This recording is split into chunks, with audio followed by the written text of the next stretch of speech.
Pemirsa, sidang perdana Nikita Mirzani digelar di Pengadilan Negeri atau PN Banten Senin 14 November. Agendanya mendengarkan dakwaan dari jaksa penuntut umum pihak penasehat hukum atau PH. Nikita mempertanyakan tentang isi dakwaan terkait kerugian pelapor yang hanya Rp17.500.000.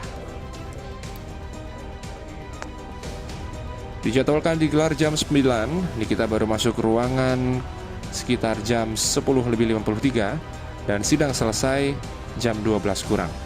Usai menjalani sidang, Nikita langsung kembali masuk penjara di rutan kelas 2B Serang.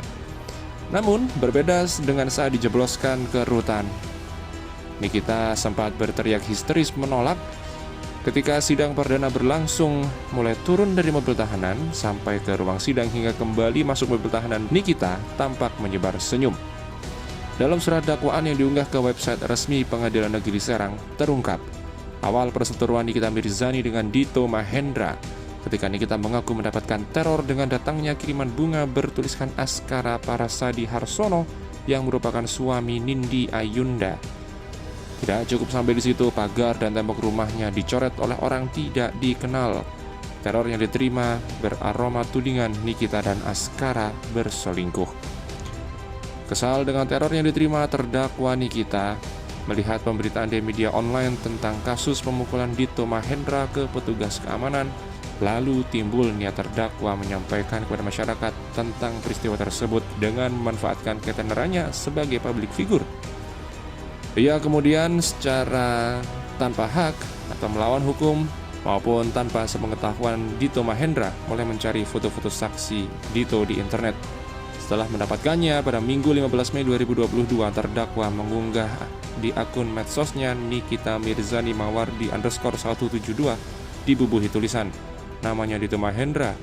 Ini yang lagi viral di berita online mengenai security.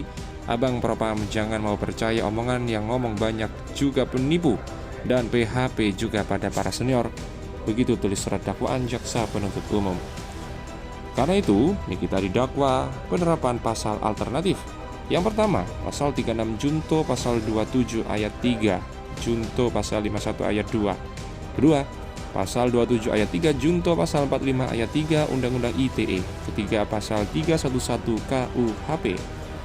Sementara penasihat hukum Nikita, Fahmi Bahmid, mempertanyakan dakwaan jaksa penuntut umum, terutama terkait kerugian yang hanya Rp17.500.000, bukan 17 miliar. Jadi semestinya kasus ini menurutnya tidak perlu dipersidangkan. Di dalam kasus ini yang menyebabkan Nikita Mirzani harus berurusan secara hukum.